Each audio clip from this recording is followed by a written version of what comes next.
This is Maureen Cedro, bereavement counselor for Excela Health, Home Care and Hospice, and I would like to invite you to sit with me for a while. Your listening presence tells me that you have had a loss and that you are trying to make your way through this maze called grief. The purpose here is to offer you some information, some education, some understanding, and hopefully some comfort. Today we will be discussing the basics of grief, the shared experience that everyone will, at some point in their life, encounter. Grief is a part of life. We know that. One of our first acts as a living human being is to grieve. We begin grieving the moment we leave the womb. Just ask any crying newborn baby. Throughout our lives, we grieve losses, both great and small. The loss of a first true love as a teenager, the loss of a beloved pet. We grow up experiencing loss, and yet it comes to us in our adult lives as such a stranger. It pounds on our doors and rattles our windows. It inserts itself in the most inopportune places and puts its large, unyielding feet across our coffee table the minute we sit down to rest. It follows us to bed, and if it allows us to sleep, it promptly awakens us in the middle of the night to remind us of the deep sorrow we are feeling. We wrestle with it and are left breathless and empty, and it settles in, expecting to stay. We become strangers in our own lives. Does any of this feel familiar to you? Many people worry that their grief, their experience of grief, is not, quote, normal. Normal, by definition, means usual, average, typical. But grief does not feel usual, average, or typical, and therein lies the struggle. When I work with my bereaved, especially when I first meet them, 80% of my conversation with them is about normalizing their thoughts and feelings, because most people say to me, I feel like I am going crazy. This is a greatly shared feeling among people who have had a loss. Have you ever felt this way? If you have, I say this to you with great sincerity. You are not going crazy. You are grieving. We question our sanity because we're now slammed with so many conflicting thoughts and emotions, and we truly do not know what to do with them. For example, here are some of the statements I hear from those who journey on this path. I can't sleep, or all I do is sleep. I can't eat. All I do is eat. Some people say I cry all the time, and others will say I haven't shed a tear. I keep myself busy, or I can't get a thing done. I just want to sit in his chair all day long, or I can't stand the sight of that empty chair. Does that sound familiar? But here is what is really being said. I can't sleep. What is wrong with me? All I do is sleep. What is wrong with me? I cry all the time. What is wrong with me? So you see where I'm going with this. It's very hard to understand your grief as normal because there is nothing about it that lends itself to a feeling that may be the usual, average, or typical experience shared by others.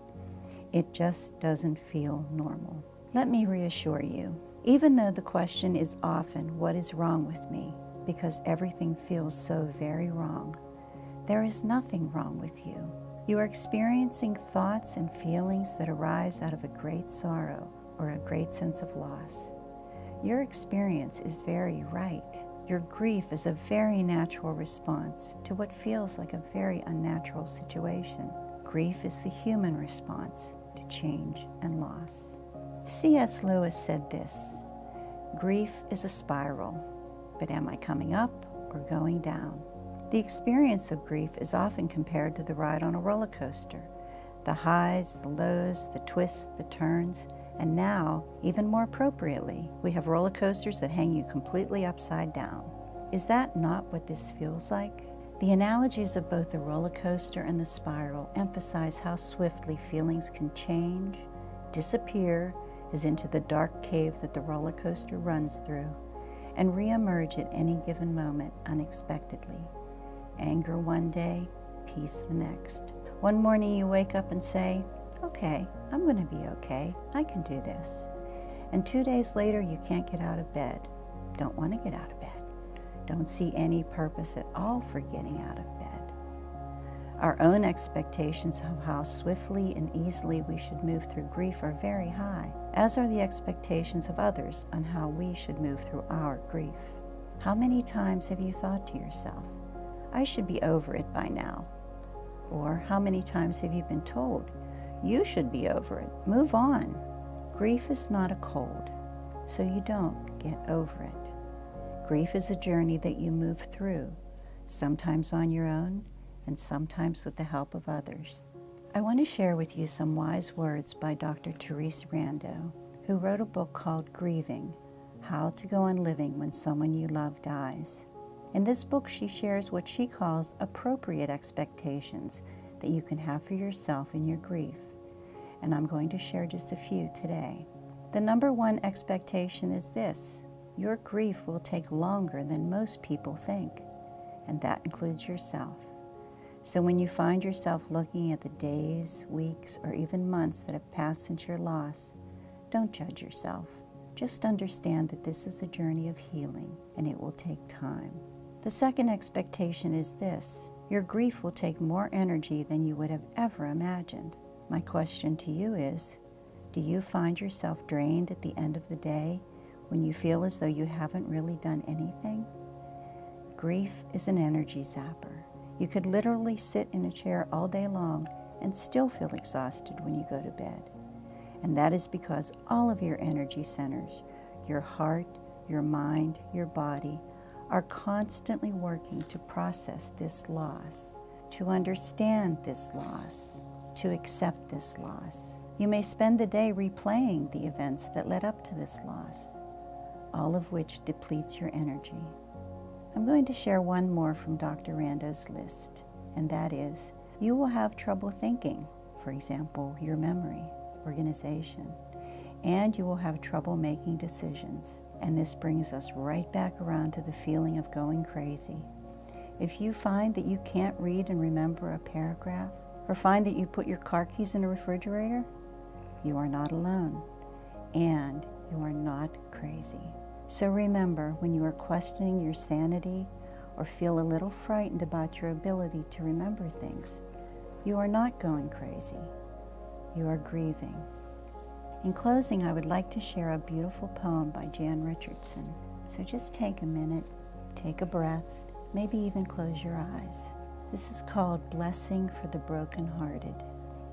Let us agree for now that we will not say the breaking makes us stronger, or that it is better to have this pain than to have done without this love. Let us promise we will not tell ourselves time will heal the wound, when every day our waking opens it anew. Perhaps for now it can be enough to simply marvel at the mystery of how a heart so broken can go on beating, as if it were made for precisely this, as if it knows the only cure for love is more of it, as if it sees the heart's sole remedy for breaking is to love still, as if it trusts that its own persistent pulse is the rhythm of a blessing we cannot begin to fathom, but will save us nonetheless. Thank you for listening. Our team of grief support professionals works to inform, support, and guide patients and families through the grief process. If you or someone you know is in need of support, please contact us at griefsupport@excelahealth.org. That's GRIEFSUPPORT@EXCELAHEALTH.org. You may also use this email address to write in any questions or comments you would like to share about your grief journey. We have several options for receiving support, including many live meetings as well as an online support group. Look for us on Facebook under Excela Health Grief Support and request to join our grief support community. There is also the Westmoreland Crisis Hotline, 1-800-836-6010, And please check this page often for updated information. Thank you and take care.